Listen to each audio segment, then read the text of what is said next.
Gracias amigos de Vea Canal por estar en sintonía. Karina González de Rotman es mi nombre y le doy la bienvenida a Rodrigo Ponce. Gracias, Rodrigo. Licenciado.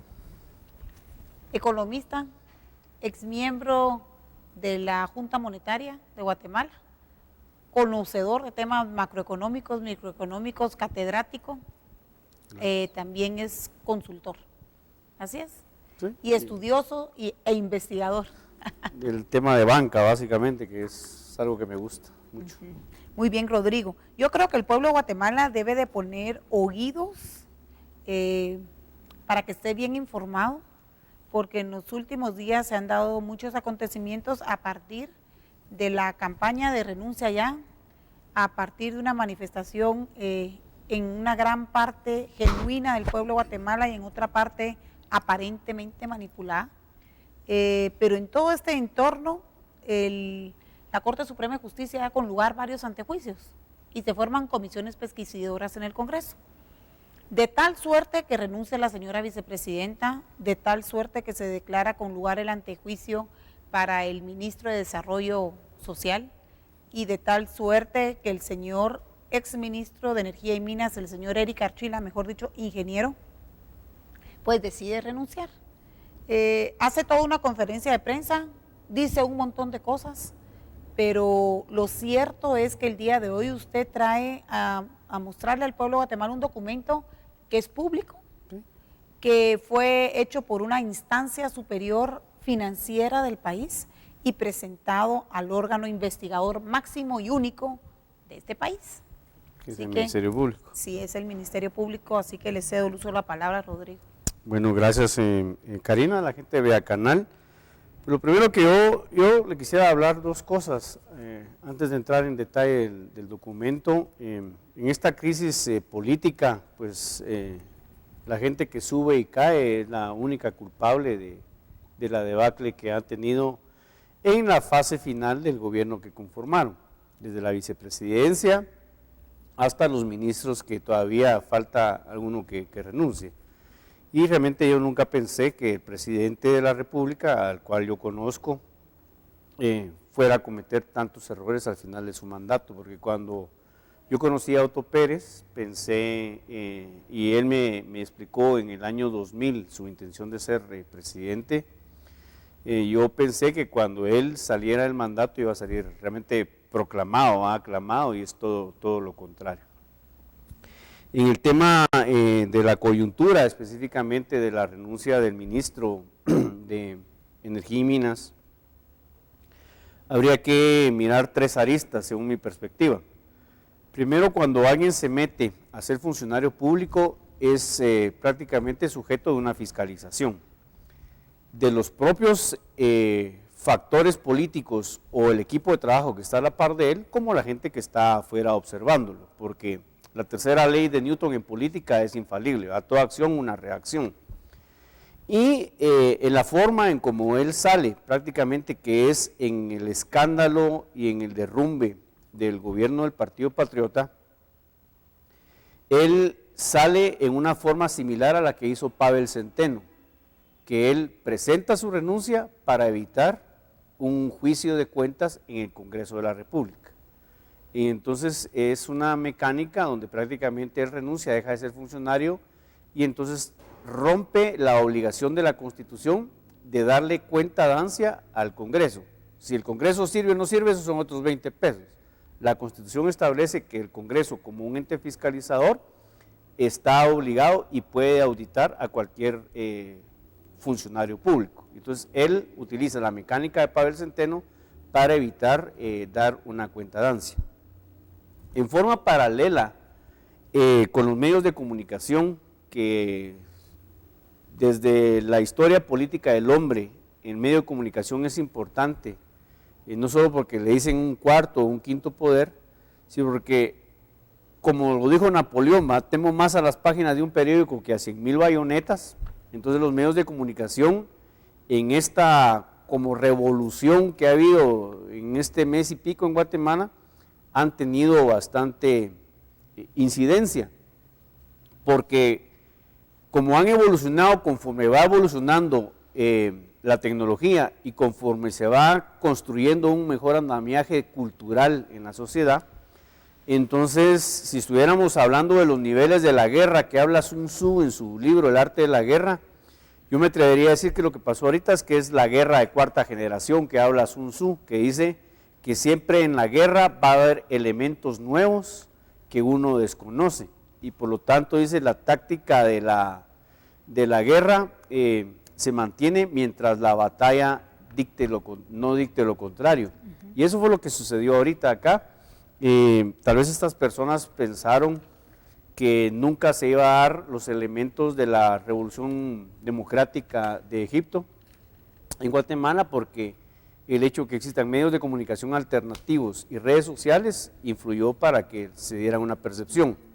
Y entonces, ya entrando en materia, el ministro Archila, cuando toma posesión del cargo, se le vinculaba ya con un consorcio empresarial de medios de comunicación, y sale un campo pagado en donde se dice, eso fue en el año 2012, creo yo, ¿verdad?, cuando toma posesión, donde se dice que él no es parte de los medios de comunicación. Y cuando él presenta su renuncia, de viva voz dice: yo soy dueño de Publinews, de Canal Antigua, de Emisoras Unidas y de Radio Digital, algo así. Entonces, ahí entra una contradicción, porque el consorcio de medios dijo que no era accionista, y cuando él renuncia y da la conferencia de prensa en casa presidencial, él dice que es propietario de los medios. Entonces, ser empresario no es ningún pecado, pero aquí sí viene una situación. Él, en una de las revistas que es Contrapoder, apareció varias veces anuncios del Instituto Nacional de Electrificación, INDE, y él, siendo ministro, era presidente de la Junta Directiva, y entonces ahí hay una tácita violación a la Ley de Compras y Contrataciones del Estado, en donde se dice que... Pongamos la ley, por favor, Control. La Ley de Compras y Contrataciones del Estado, en donde prácticamente se dice que alguien que es trabajador del Estado no puede ser contratista del Estado, eso lo dice la ley. Entonces aquí vendría no solo el reparo moral, porque se dijo una cosa hace 4 años. Ser servidor o trabajador público del Estado, de las entidades que se refiere el artículo 1, ahora el inciso C, por favor, prohibiciones, no podrá cotizar. Miren el inciso C, si no estoy mal, es el que no. Y entonces fíjese que... Inciso C, por favor. Entonces, aquí, aparte del juicio de cuentas, pues lo que procede inicialmente es el reintegro de ese dinero. Puede ser poco, puede ser mucho, no es eso, es el hecho que se violó la ley con un conocimiento previo, y porque primero dicen una cosa y después resulta otra. Pudo haber inclusive habido tráfico de influencias, porque me mirábamos mucho en ese canal y en la revista anuncios de Montana Exploradora y Mina San Rafael. Pero bueno, aunque el Ministerio de Energía es quien da la licencia, solo hay que recordarse que quien otorga esa licencia cuando fue ministro de Energía fue Canela, no fue Archila. Pero la de San Rafael fue Erika Archila, ¿verdad? La que está aquí en Santa Rosa y que ha dado tanto motivo de persecución de líderes. ¿Verdad? Y entonces entramos al otro tema, ¿verdad? Porque miren, ya entraríamos entonces a un tema de lavado de dinero. El tema de lavado de dinero no es que yo necesariamente tenga que ser un gran narcotraficante. El problema del lavado de dinero es cómo es que se mete el dinero que se ha creado en una forma paralela. Si yo tengo un salario de 25,000 quetzales y de repente vengo con un Lamborghini, ese salario no me da para comprar un Lamborghini, me da para comprar un Toyota. Y entonces, ese tipo de situaciones son las que se miran en el lavado de dinero. Entonces el problema es meterlo. ¿Cómo se mete el lavado de dinero? Que lo hemos explicado en distintos lados y que es bien pública la mecánica. Y usted me dio la oportunidad de venir a explicar acá cuando se aprobó la ley FACTA, ¿verdad? La ley de cuentadancia de cuentas extranjeras, que es un complemento de lo que hace Gafi, que es el órgano internacional de lavado de dinero, y Basilea, que es el Banco Central de Bancos Centrales que funciona en Suiza. Y entonces se principia a hacer una serie de triangulaciones y se principian a utilizar algunos nombres de personas que facilitan pues la transacción, ¿verdad? Yo le doy al de la televisión de la cámara al que abre la puerta, después me lo regresan a mí. Esa es la mecánica del lavado de dinero, hacer distintas personas y distintas transferencias solo para el círculo y regresar. En ese ínterin, este país, ¿verdad usted, que le abre las puertas a cualquiera que trae espejitos, pues le ha dado mucho énfasis a una persona extranjera que no solo es abusiva, sino que ya está incidiendo muy negativamente en aspectos de política propia del país y en aspectos sociales. Y básicamente, pues lo digo porque lo he dicho en otros lados, es de un columnista de Prensa Libre, que es columnista de Contrapoder y que sale en Canal Antigua y es del español Pedro Trujillo. El español Pedro Trujillo está siendo denunciado por transacciones bancarias sospechosas que podrían caer en el ámbito del lavado de dinero realizadas por él. Y hay que mirar primero que se abre en marzo del 2004 en la isla Anguila, en el Caribe, que está cerca de Puerto Rico, una serie de bancos offshore.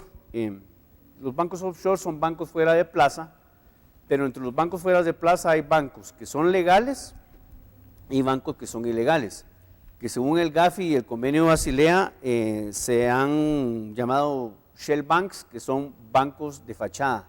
O sea, yo tengo una patente y con esa patente yo digo que tengo un banco, pero realmente no tengo ningún capital que me solidifique, solo es una licencia que me da operaciones, pero que yo las constituyo en tierra de nadie, y entonces yo capto dinero, recoloco dinero, y el negocio está en hacer la intermediación de la transacción. No es como un banco normal, que el banco normal capta dinero y coloca un crédito y maneja una cartera y cobra por distintos servicios. Acá yo tengo una patente, solo facilito el nombre y hago la intermediación por mi patente y yo cobro una comisión por eso. Esos son los shell banks o bancos espejos, que son en forma paralela a los normales. Y la isla Anguila en el Caribe está bajo la Mancomunidad Británica del Este, ¿no? Y el banco fue autorizado para realizar operaciones fuera de banca, fuera de la isla, y por lo tanto principia a hacer operaciones con gente no residente. Y entonces aquí es donde puede entrar un guatemalteco, un panameño, un cubano a hacer tipo de operaciones, pero el banco, el Shell Bank, el Foreign Commerce Bank, es prácticamente una patente únicamente con 4 trabajadores. Está ubicado en la calle Anguila Professional Complex, en el segundo nivel, y su representante legal es un guatemalteco que se llama Manuel de Jesús Estrada Reyes, que tiene una patente de operación de intermediación de capitales en la ciudad de Panamá que se llama Financiera de Comercio Exterior. Y ellos ponen en papel que tienen un activo de 220 millones de dólares con pasivos superiores a 185 millones y un capital superior a 28 millones de dólares. Entonces, acá no solo es una patente de papel, sino que estos son estados financieros que, pues cuando uno está en el medio sabe que son falsos. Entonces aquí entra el delito de estafa mediante información contable.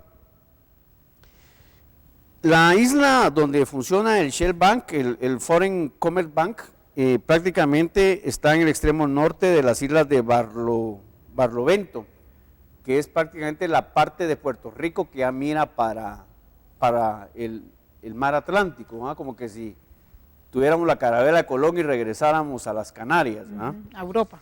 Y tiene una frontera marítima con la isla de San Martín, con Guadalupe, que es propiedad francesa y solo tiene 102 kilómetros cuadrados. Entonces, lo que hay que entender acá es que este señor, Pedro Trujillo, que es el que está relacionado con las transacciones bancarias sospechosas que podrían caer en pánico financiero, según la documentación que es pública, ha manejado un flujo de fondos.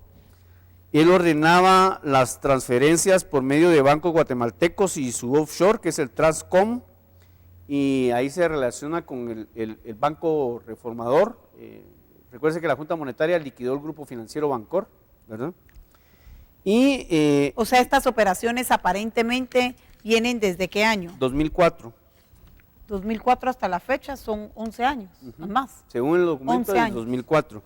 Y el Transcom Bank tiene su sede en Barmados y pues se dice que podría haber utilizado otro tipo de bancos, porque hay bancos offshore que están legalizados y bancos que no están legalizados. Y en este caso, ¿cuáles se utilizaron? El no legalizado, el Foreign Convex Bank, pero la primera transacción sale del Transcom Bank, que era el offshore del grupo vinculado al Bancor. Que era parte, antes de que lo vendieran, era el grupo, por ejemplo, el gerente general de Bancor era Antonieta Bonilla. Entonces son cosas que, como son funcionarios públicos, hay que decirlo, ¿verdad? Entonces ella fue presidente del Banco de Guatemala, vicepresidente del Banco de Guatemala, ha sido de los grandes protectores de Willy Zapata, por ejemplo.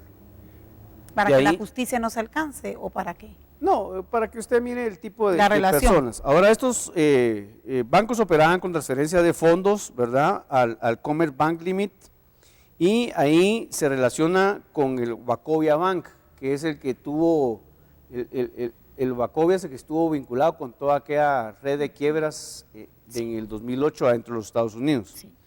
Y el FCB, que es el Commerce Bank, ¿verdad? Recibía las transferencias por medio del Bancolombia de Panamá, ¿verdad? Y este acreditaba los fondos a la cuenta de depósitos de las personas cuentavientes, que es el caso del Español, ¿verdad?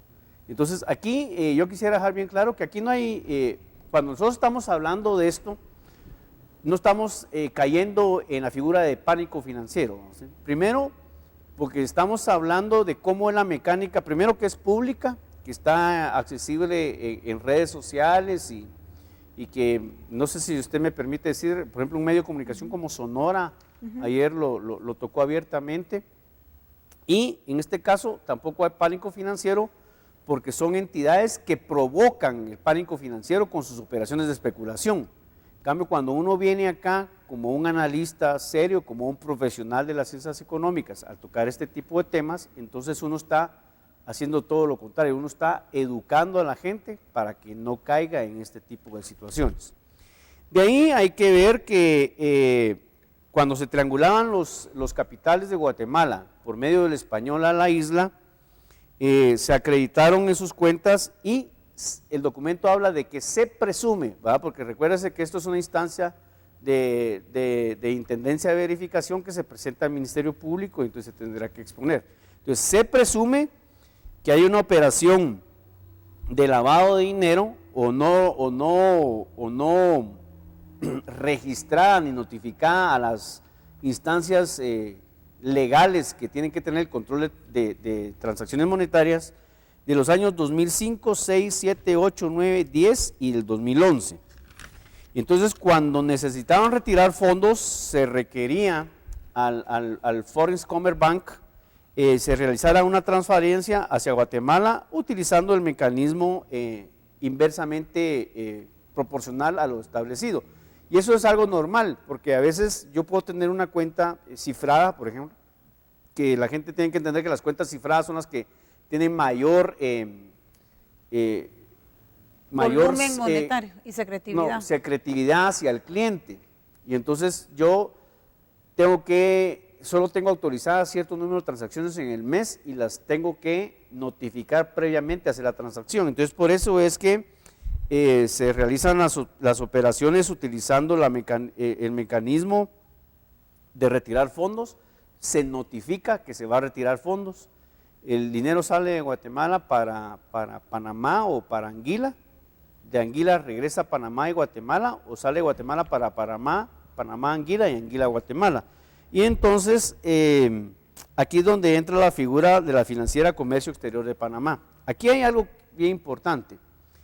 el español es español, ¿no? Él no es guatemalteco. Y está utilizando entonces la mecánica financiera de 3 entes soberanos, Guatemala, Panamá y esta isla que no es de nadie, pero no pertenece tampoco a nadie. Entonces es un ente, por así decirlo, soberano. Y entonces cae específicamente en los aspectos que entidades como la Gafi o Basilea tienen identificadas como claras situaciones de lavado de dinero. Y el lavado de dinero es importante verlo, cómo es que ha tenido incidencia en Guatemala, ¿verdad? Porque en un país donde el gobierno bajó el salario mínimo a 1.500 quetzales y hay apartamentos que valen $350,000, no sé, una casa vale más en Guatemala que en Estados Unidos, increíblemente, pero es la realidad, es precisamente por este tipo de situaciones. De ahí, entonces, la documentación muestra que en el año 2009 el español realizó 6 depósitos en el Commerzbank utilizando el mecanismo de transferencia de fondos y se registran transacciones por $40,000. Y las transacciones constituyen una muestra de lo que puede haber sido las operaciones depositarias realizadas por varios años. Entonces, cuando uno estudia la mecánica de un lavado de dinero, por ejemplo, a mí me contrata un banco, yo soy oficial de riesgo o un oficial de cumplimiento, ¿verdad? Que es una figura que establece. El oficial de riesgo de cumplimiento tiene que ver ese tipo de situaciones de si el dinero es bueno o es malo, si me voy a meter yo en problemas en la entidad que estoy trabajando. Entonces, es cuando uno puede principiar a hacer un tramo parecido a este. Pero hicieron esquema. 9 transacciones más por un monto superior a 155,000. Y uno principia a construir como un oficial de riesgo cumplimiento la ruta crítica del dinero que pueda tener, si es lícito o ilícito, porque eso me puede meter a mí en problemas, ¿verdad? ¿No sé?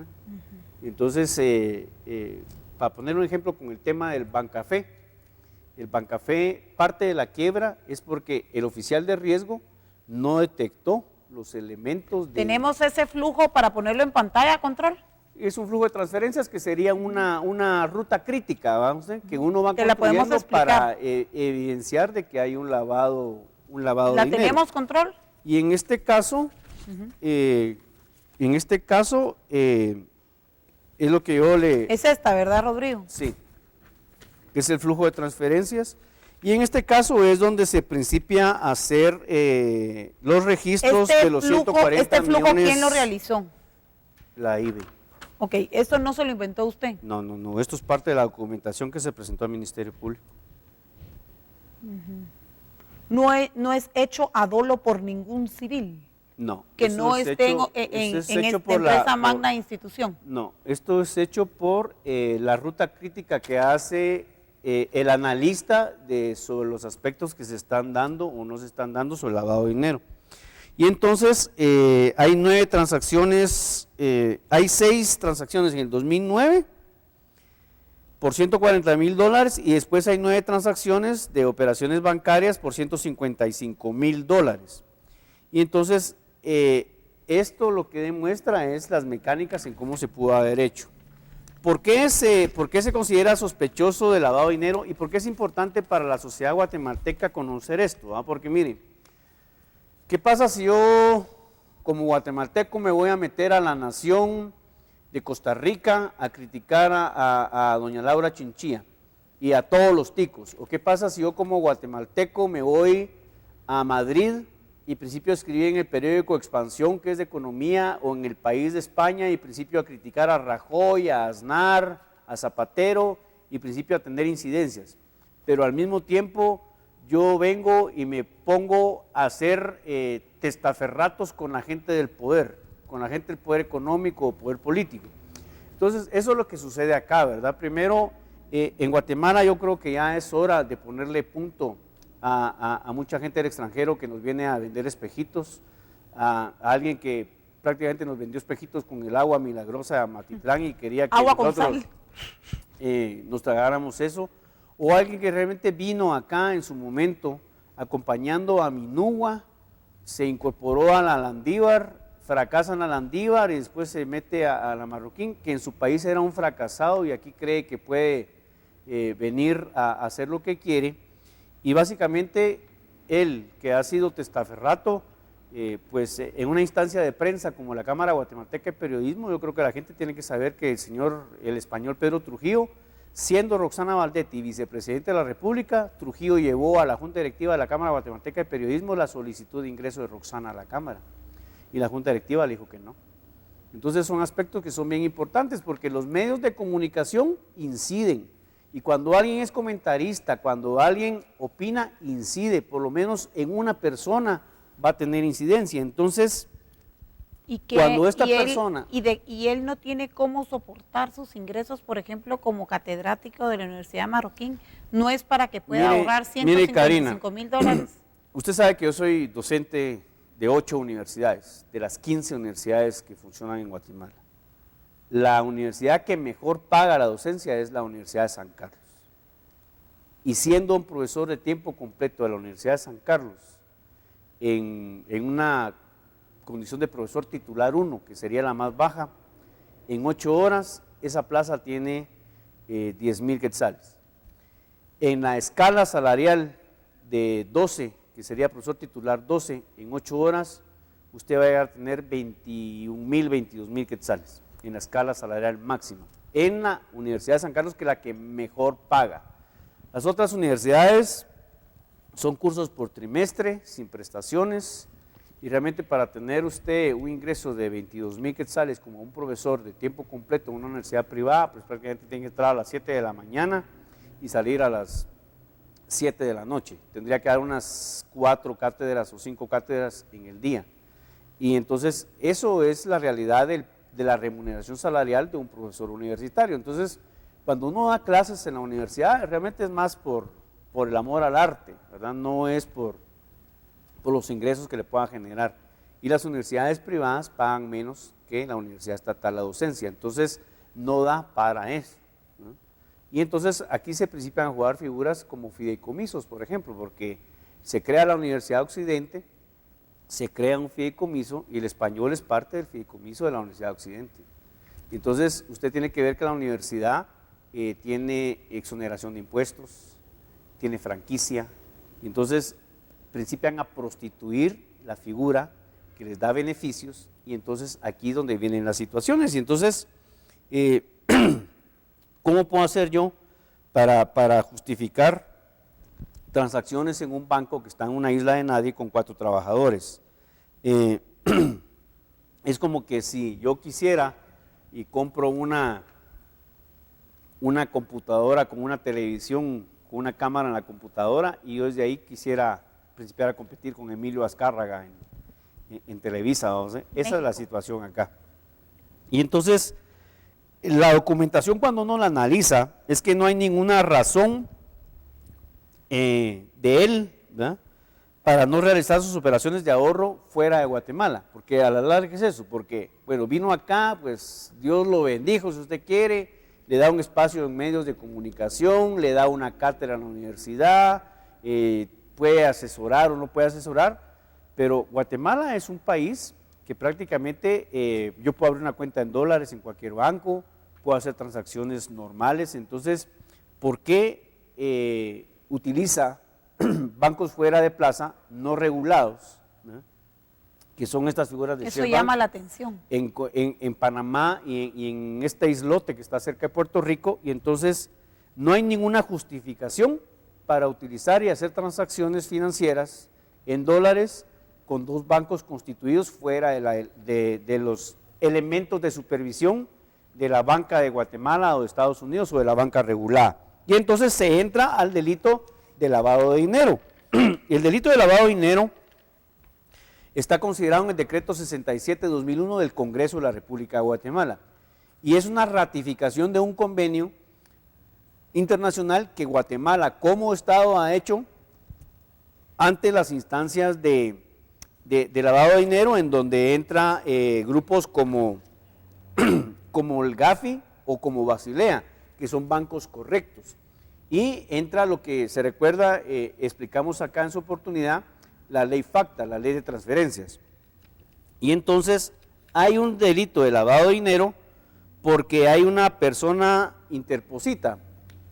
La interpositización de la persona lo que quiere decir es que es él el que está facilitando transacciones en entidades que tienen la licencia no regulada para operar la plata. Yo esperaría que la gente esté más o menos explicando, entendiendo, ¿verdad? Aunque no sé si está muy técnica, sí. Pero yo no, quisiera, yo creo que sí está, ¿verdad?, comprendible. Y entonces, aquí hay, cuando se hace las transacciones que establece la ley, el delito de lavado de dinero, aquí hay dos aspectos que vienen en paralelo a cada estado. Por eso es que la ley FACTA es la ley de explicación de cuentas en el extranjero, porque es para que paguen impuestos en los Estados Unidos. Y entonces, al hacer una transacción en un offshore que no está regulado, también hay defraudación financiera o tributaria. En Estados Unidos. En Estados Unidos y en Guatemala, porque recuérdese que hay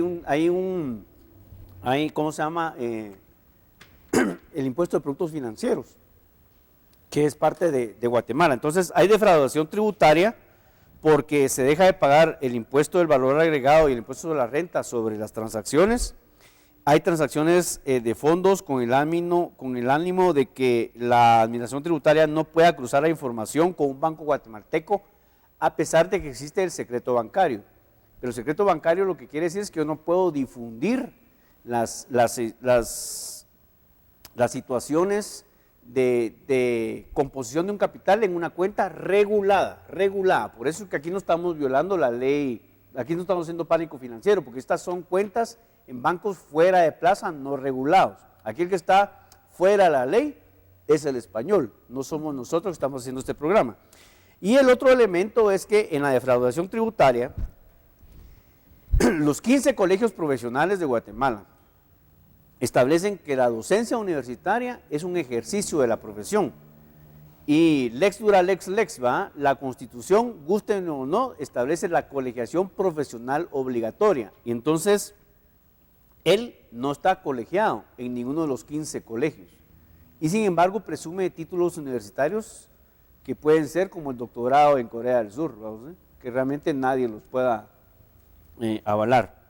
Y entonces, aquí se presume, cuando uno hace la ruta crítica como un oficial de cumplimiento, una institución bancaria, un oficial de riesgos, se presume que en forma paralela al lavado de dinero y a la defraudación tributaria, se puede hacer la comisión de otros delitos, como es el ocultar la procedencia de el origen de los fondos, porque un capital se puede constituir por muchas cosas. Se puede constituir porque yo me he tronado los dedos y estoy a 3 menos cuartillo tratando de hacer un centavo, porque un centavo es la base de un capital genera empresa y la empresa privada genera libertad, o bien yo voy a conseguir el origen de esos fondos siendo testaferro y cobrando por hacer las transacciones, prestando mi nombre. Y entonces, que también es una prohibición aquí en Guatemala, es una ser prohibición. testaferro. Y entonces, en virtud de la posible comisión del delito de lavado de dinero por parte del español Trujillo, el Ministerio Público, por medio de la Fiscalía contra el lavado de dinero, entra a hacer la investigación de transferencias bancarias de los años 2005, 6, 7, 8, 9, 10 y 11, realizados por algunos grupos financieros nacionales, por establecer el monto exacto de fondos trasladados por el español Trujillo al Foreign Commerce Bank constituido en la isla de Anguila. Y entonces se le pidió al Ministerio Público, por medio de la Fiscalía indicada, que determinara la procedencia de los fondos transferidos por Trujillo en los años mencionados al offshore citado, porque el offshore no está registrado en la Superintendencia de Bancos. Entonces, en Guatemala hay offshore que están registrados en la Superintendencia de Bancos, y este banco, que es un banco espejo, no está registrado. Y también se pide, si usted mira el punto 4, se pide al Ministerio Público que la Superintendencia de Administración Tributaria mide o pida las liquidaciones del impuesto al valor agregado y el impuesto de la renta realizados por el español, por los años mencionados para establecer si declaró la renta que tuvo en esos años.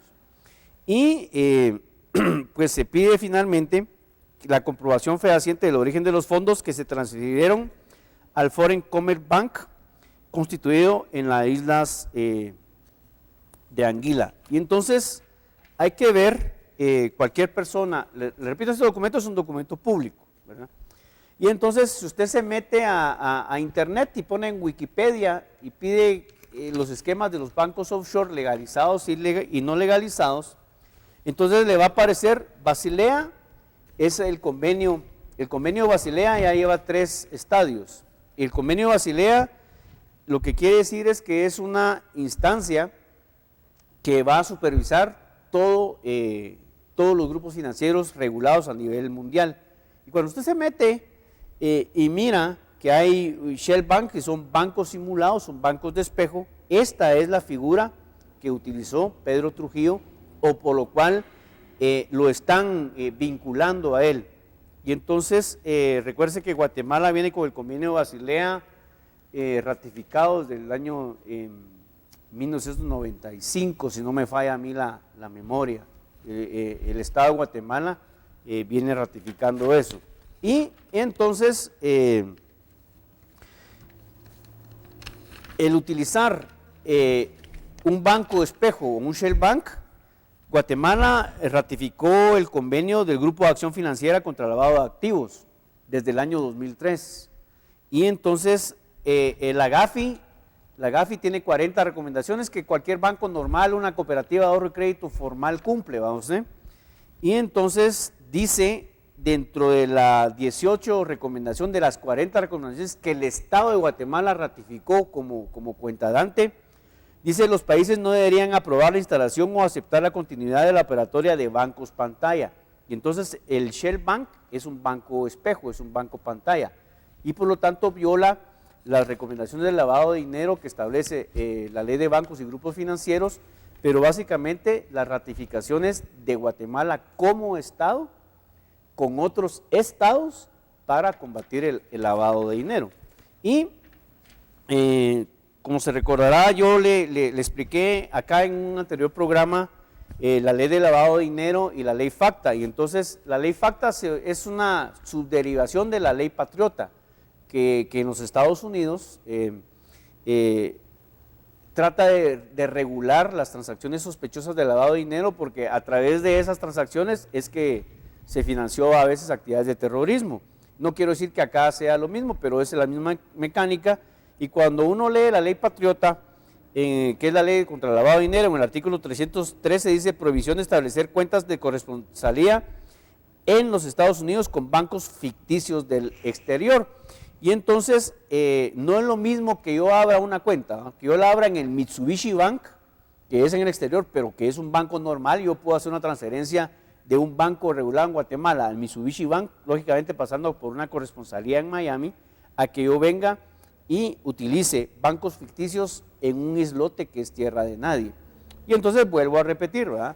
Nosotros acá estamos discutiendo un documento que es público y que está relacionando a una persona que es pública también, que trata de tener incidencia política y de formación en la sociedad de Guatemala, y por lo tanto es importante que la sociedad de Guatemala sepa el techo cristal que puedan tener muchos actores.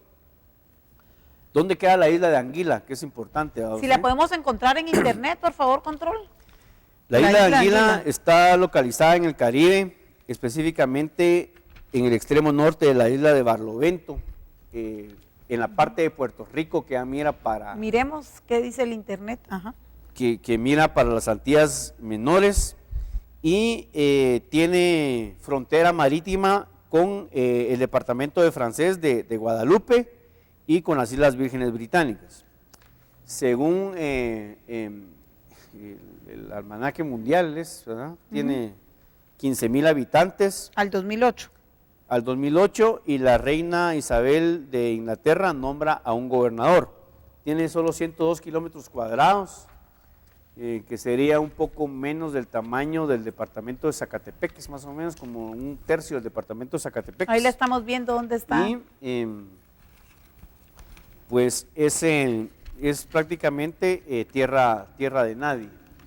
Y entonces también cuando uno tiene un capital, ¿verdad? Por ejemplo, si yo fuera Rockefeller y fuera el dueño de la Standard Oil Company, lógicamente yo voy a tener mi dinero en JP Morgan, vamos, en un banco que me dé una certeza de que solidez. El dinero que yo hice trabajando no se va a correr riesgo. Pero cuando yo principio a tener flujos de efectivos muy anormales a mis ingresos como un profesor universitario, usted lo puede ver, el 99.9% de los profesores universitarios que viven de ese salario van a ser gente ¿No de pudo clase haber él media. tenido otro tipo de ingresos, como por ejemplo un 0.29 Sí, en alguna institución sí del lo pudo Estado? haber tenido. Sí lo ¿No pudo hay haber tenido, investigación de eso? No, que yo sepa acá, ¿no? Pero ¿cuánto le puede pagar un 0.29? 30,000 quetzales máximo. Pero para tener un 0.29 usted tiene que estar colegiado.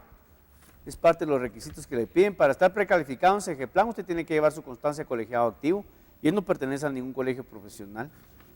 Y entonces, acá usted puede ver la patente de operación financiera del banco que fue constituida en Anguila, en la isla británica, y lo que dice es que se registró como una compañía el 9 de enero del 2004. Y entonces, cuando uno hace mecánicas de lavado de dinero y estafa, muchas veces hace eso. Viene, usted saca, por ejemplo, hablemos de Guatemala. Usted hace una patente, hace una sociedad anónima con 5,000 quetzales, que es lo que dice la ley, tiene su patente, imprime, ahí dice que en un papel re bonito, en un diseño gráfico, con un grabado de acero y principia a hacer captaciones por medio de pagarés. Y así es como se dieron las estafas, por ejemplo, de Fincop, de Cerfica, de Cercove, del Grupo Pro, de casi 58 casas de bolsa.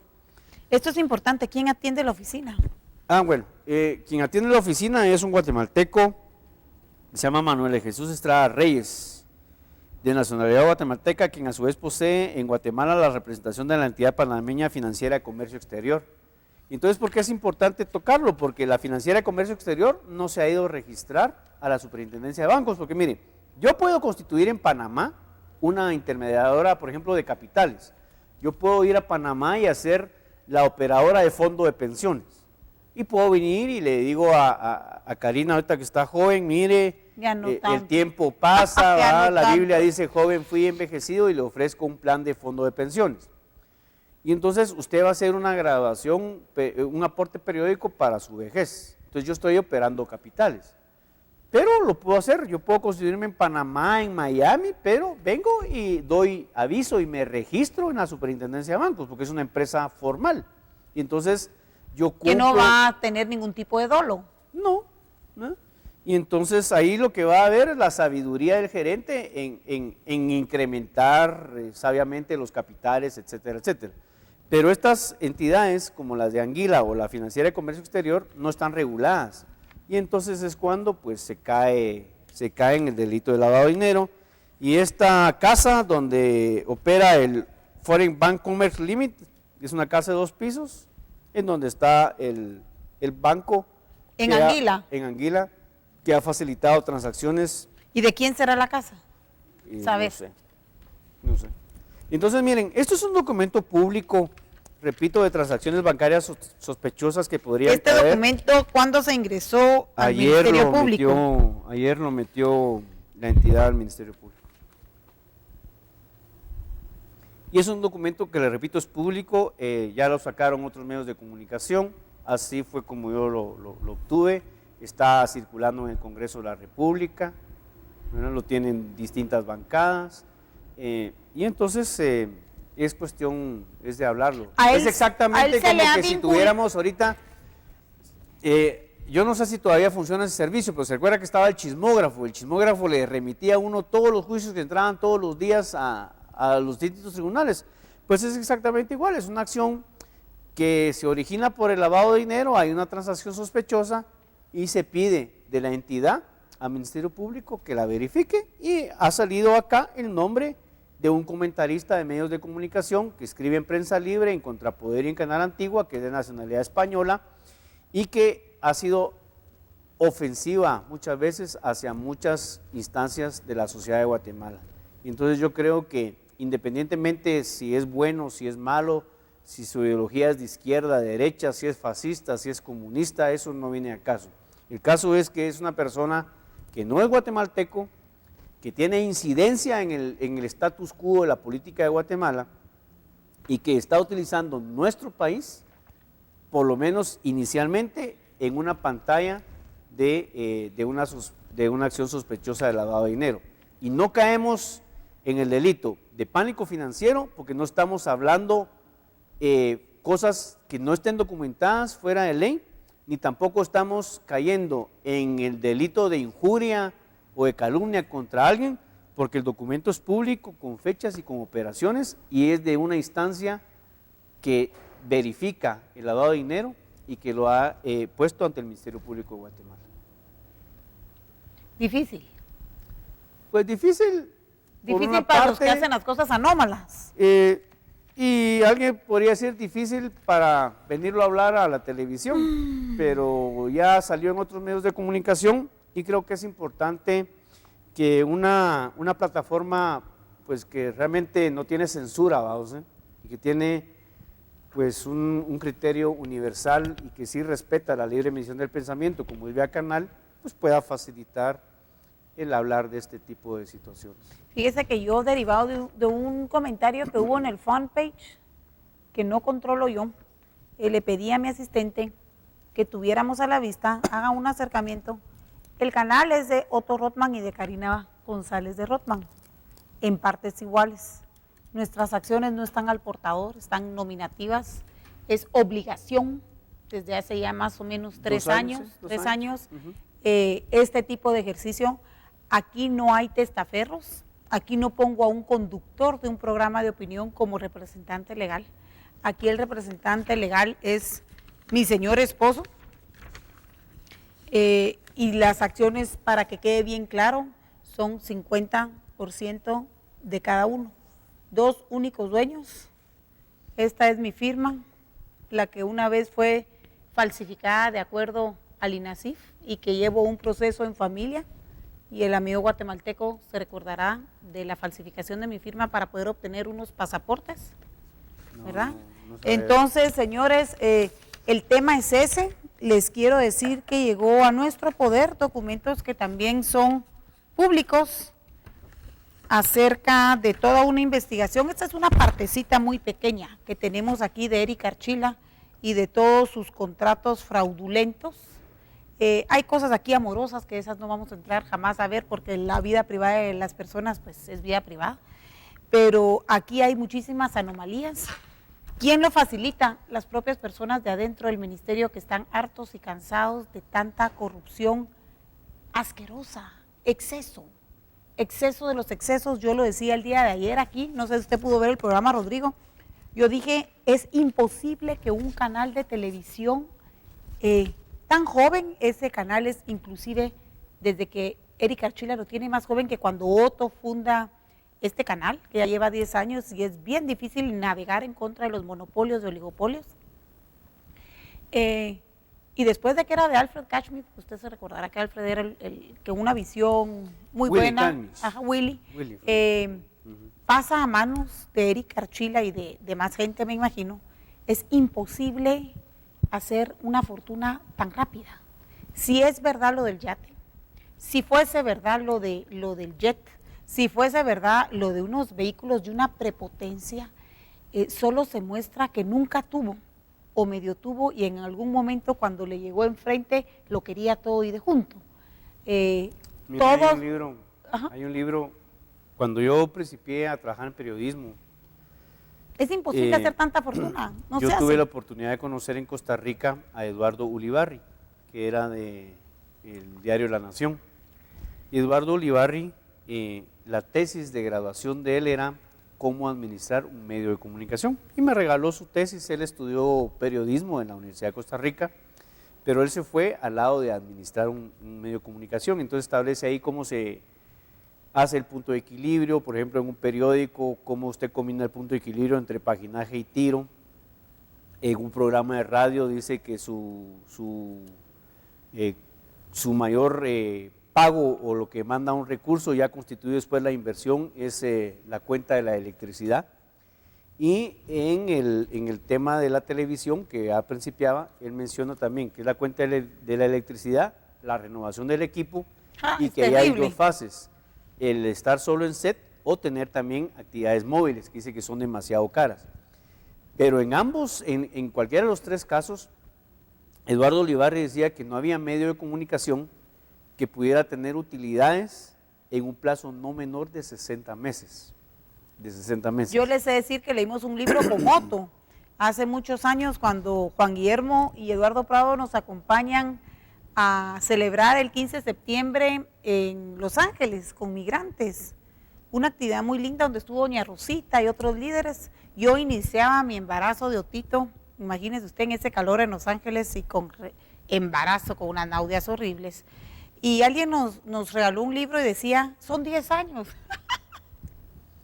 Con Otto nos quedamos viendo y dijimos, a la madre, ¿será que lo vamos a soportar? Y son 10 años para comenzar a tratar de sacar la nariz. Es imposible hacerlo en 3, en 2 o en 1. Y ahí hay otra situación, ¿no? Usted, que por ejemplo, que también son partes de las mecánicas de lavado de dinero.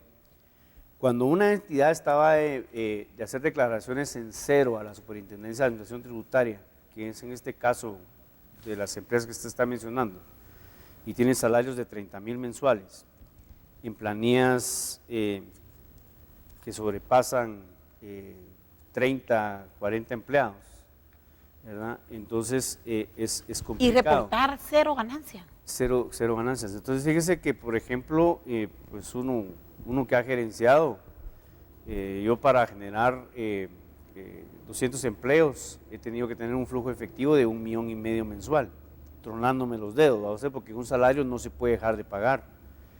Y sin embargo, acá usted lo podría ver, vaya al Instituto de Previsión Social del Periodista, mire cuánto ganan ellos en Yo la tengo planilla. convenio, sabe que Canal tiene convenio con el instituto para poder pagar. Es difícil porque lo que ellos ganan tampoco lo reportan al Instituto de Previsión Social del Periodista, entonces no son ni siquiera solidarios con su propio gremio. Y entonces son situaciones que van molestando. Y le repito, ¿cuál es la línea entre un medio de comunicación y la política? Es una línea así al filo de la navaja. Casi invisible. Y lo que sucede con este tipo de acciones, porque es joven el señor Archila, Jorge Carpio mató al gráfico, José, y él está matando el emporio construido honradamente por su familia. Entonces, por la familia de los Archila. Por la familia de los Archila. Entonces, el paso al ministerio le hace más daño a la empresa que forjaron con tesón, con esfuerzo y con sacrificio sus familiares, sus antecesores, a lo que él prácticamente está matando en credibilidad en el ejercicio, en una aventura de gobierno, que dudo yo vuelva a repetir. Y fíjese usted que, por ejemplo, como estamos hablando de una empresa paralela como Emisoras Unidas, que pertenece a él, o es parte de, ahí hay una guerra civil ya internamente, porque hay gente que no lo quiere por el costo que le está generando a la empresa. Y encima de eso, uno de sus actores estelares, de la noche a la mañana se convierte en candidato oficial a la presidencia de la República, vota con B alta, o sea, vota la credibilidad de un medio de comunicación, porque en ese mismo libro de Eduardo Ulibarri, que se presentó en el Congreso de la Sociedad Interamericana de Prensa, dice que la mayor credibilidad, el mayor activo, dice, el mayor activo de un medio de comunicación es la credibilidad. Eso dice.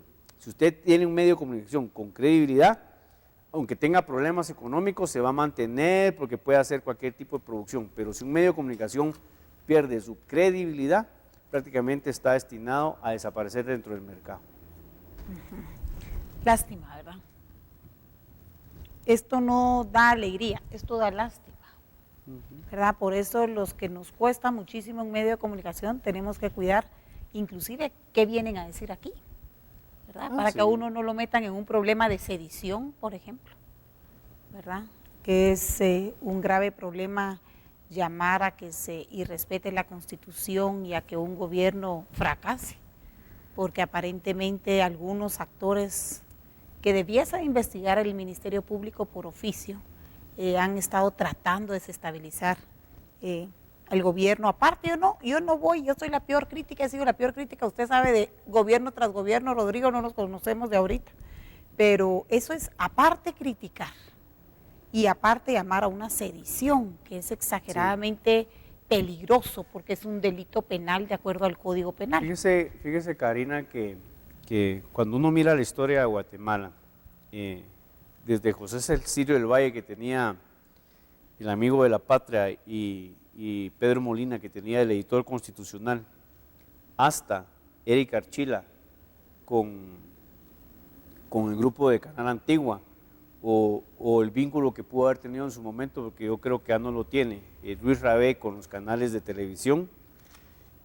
Hay una línea entre política y periodismo. Por ejemplo, Mario David García hoy es candidato a la presidencia, viene del programa Hablando Claro, y cuando fue candidato a la presidencia venía del programa de Aquí el Mundo. ¿No? Roxana Valdetti trabajó en Aquí el Mundo, Oscar Mazay en Aquí el Mundo. Pero tiene el derecho de ser Jorge candidato. Carpio con el Gráfico. Desde el punto de vista que yo lo veo tiene el derecho de serlo. O sea, no tiene ningún tipo de prohibición. Es que han buscado el medio de comunicación para hacer una plataforma, y uno tiene derecho aspiracional. Otto Pérez fue columnista de Prensa Libre. Cuando yo tuve la oportunidad de conocer Emisoras Unidas 1 o 2 veces, que acompañé es una buena empresa, al doctor Eduardo Zuger, porque en la campaña pasada pues me parecía que era lo mejor que existía. ¿Usted le consta? Pues lo acompañé una mañana a una entrevista radial, y es una empresa que se nota que hay trabajo, que hay lucha por trabajo, ¿sí? De no hoy, de hace muchos años. No hay ultralujo, ahí no hay ultralujo, o sea, no ve usted cosas despampanantes, lo que hay es trabajo y mística. ¿Y qué necesidad tenía meterse a política para matar la credibilidad de una empresa que tiene 50 años? Porque eso es lo que hizo. Pero él está en su libertad de poder ser candidato, no tiene ninguna prohibición constitucional. No, yo me refiero al ministro. Al ministro. Sí. Él se aventura en una posición, muchas cosas. Él se aventura en una posición y prácticamente está votando la credibilidad. ¿Cuántos años tiene que rendirle cuentas él a las autoridades? 20 años, según la ley de cuentadanza. Fíjense que alguien me decía ayer que Monseñor Quesada Toruño, antes de morir, para mí era un hombre increíble. Monseñor Quesada Toruño, que todavía no logro explicar cómo, si había salido de una cirugía, de una crisis, si yo no mal recuerdo, que de repente nos dicen que en la postoperación no se logra recuperar y se muere, pero eso es, hay el MP si lo quiere investigar, ¿verdad? O si ese va a ser un secreto forever. Pero Monseñor le enseña una carta a una amiga mía, muy querida, y ayer platicando, porque hay cosas tan inverosímiles o tan difíciles de creer que uno dice, no puede ser que esté pasando en Guate. Me dice, fíjese Karina, que Monseñor me enseñó una carta que le mandó al doctor Espada, cuando él fungía como vicepresidente. Le digo, hagan algo. No es posible, y alegaba por lo de la mina San Rafael. Aparentemente, y este es un tema que hay que escudriñar, y que yo no estoy poniéndole el dedo a nadie, pero se oponía a la mina. Sí, pero que hay que escudriñarlo, y eso que Monseñor era un hombre de derecha moderada, ¿verdad? Aparentemente hay que investigarlo, hay ilegalidades en la adquisición del terreno donde está la mina. ¿Esa mina dónde queda? Santa Rosa. En Santa Rosa, por la cual han habido capturados, hay victimizados, han sido perseguidos, está preso o casi preso el jefe de seguridad de ahí. No sé si ya tuvo medida sustitutiva o no, pero el gerente general de ahí tuvo problemas con la autoridad. Entonces, cuando uno dice que Monseñor ya sabía desde la época, inclusive qué abogados habían firmado una escritura y abogados de qué familias, uno dice, ¿con qué razón? ¿Con qué razón es tan fácil para algunos crear fortuna y nosotros tan estúpidos para no hacerlo, verdad? Solo una razón puede existir, el temor al Creador y a Yahweh. ¿Por qué? Porque el que se atraganta para mal. En El Padrino número 3 está como matan al Papa. Vamos. Les quiero contar también que un joven, el cual salió en nuestra investigación de Vea Canal conjuntamente con gente experta en inteligencia civil, me escribe un Twitter hoy en la mañana, yo estaba en el salón maquillándome, y yo le contesto, por favor pongamos transparentemente lo que me escribe en el Twitter el jovencito Lima. Y la alusión fue porque en el Facebook de él había un checklist. No olvidar los pasos para ir a la manifestación. Entonces uno dice, ¿genuina o manipulada?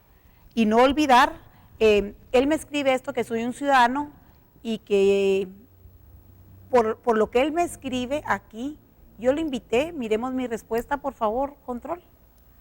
Yo lo invité para el otro martes, no puede ser antes porque este viernes tengo coyuntura nacional, el jueves tengo coyuntura electoral, el día de mañana no grabo. Buenos días, lo invito a entrevista conmigo, si le parece, dentro de una semana, el otro martes a las 10 a.m.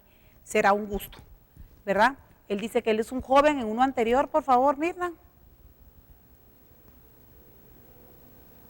En uno anterior, Mirnita, un tuit anterior.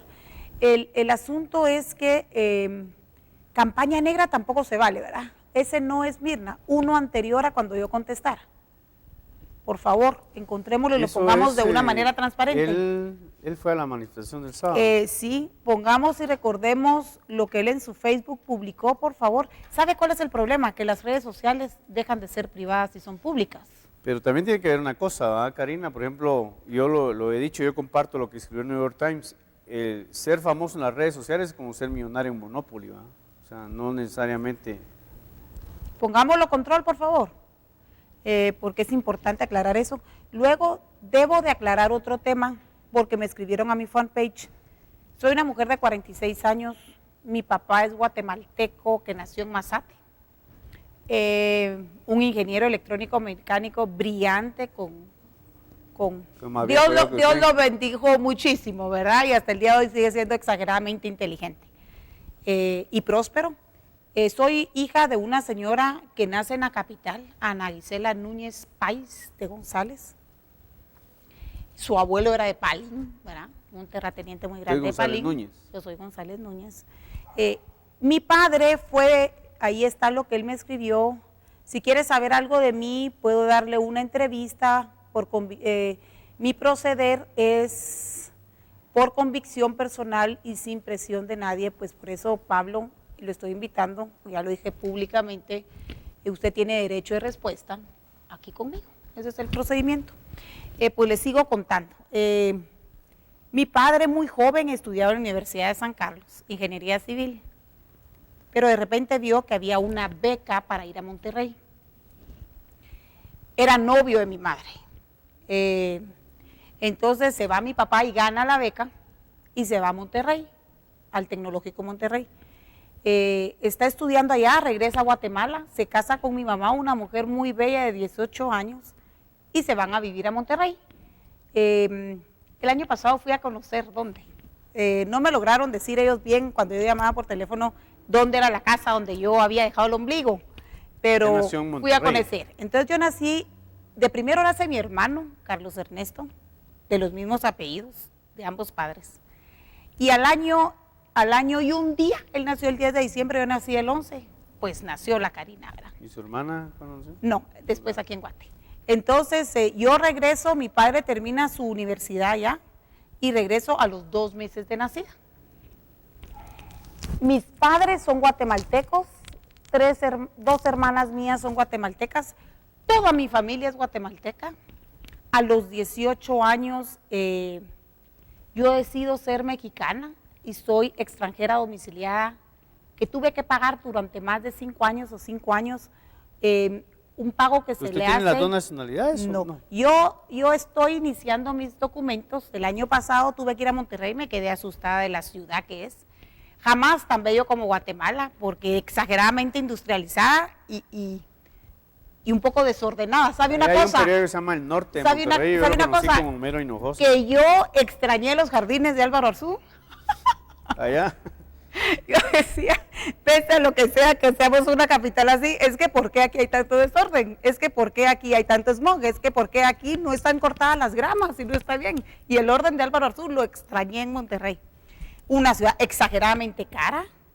Exageradamente cara. Una ciudad industrial. Sí, industrial. ¿Se da cuenta? México, el norte de México es bien diferente del centro y del sur de México. Fuimos a... Eran 3 países diferentes. Ajá, conocer aquella gran empresa que existió. Peña Nieto es de ahí. No lo sé. Y entonces es una aclaración por alguien que me escribió. sí voy a tramitar, no lo he creído oportuno tramitar, porque sí soy guatemalteca de origen, ¿verdad? Por mis padres. He tenido tantísimas invitaciones para participar en política y de verdad, señores, desde hace 2 años comenzaron, Karina sea mi vice, Karinita sea mi vice. Yo creo que no es el llamado que yo tengo en esta bella república que me ha dado todo. Estudié en el Colegio Valleverde desde chiquititita, desde los 4 años, o no sé si me metieron a los 3. Fui excelente alumna. Para que quede el tema aclarado, ¿verdad? La cuota extranjería se llama. La cuota extranjería se paga durante año con año en enero, durante 5 años, y a uno le dan licencia para poder trabajar y desenvolverse en este país.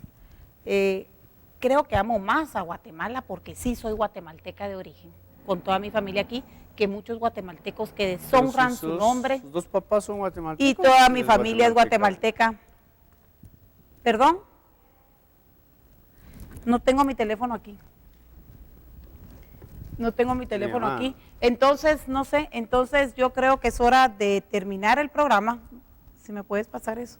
Es hora de terminar el programa. Rodrigo, yo le cedo el uso de la palabra para que usted me diga cómo quiere terminar este programa. Bueno, mire, Karina, yo lo que pienso es que independientemente de las diferencias de criterio, porque las he tenido fuerte con este español, yo creo que también hay que poner un freno, no sé, yo le pondría un bozal a esta gente, porque ellos están haciéndole más daño a los medios de comunicación que beneficio, en sí a la prensa de Guatemala como algo vital dentro del status quo. Y si vamos a ser incisivos y vamos a depurar a las instancias políticas y a las instancias gubernamentales, también tenemos que ser incisivos en la sociedad y tenemos que depurar a las gentes que están prostituyendo la plataforma, la libertad de emisión del pensamiento, y que a la larga tienen un gran techo de cristal, porque no solo han perdido la credibilidad como comunicadores, sino que se ven inmersos en actividades ilícitas como las que se está evidenciando hoy en la mecánica de lavado de dinero. Es lo que yo diría. Pongamos por favor control, la respuesta ya nos contestó Pedro Trujillo. Gracias, Pedro, por seguirnos. Qué bueno. No encuentro dónde está la respuesta de Pedro, ahorita la vamos a encontrar. Anunciándola, de ser un mensaje bien abusivo. Sí, es pongámosla por favor porque no la encuentro en mi teléfono.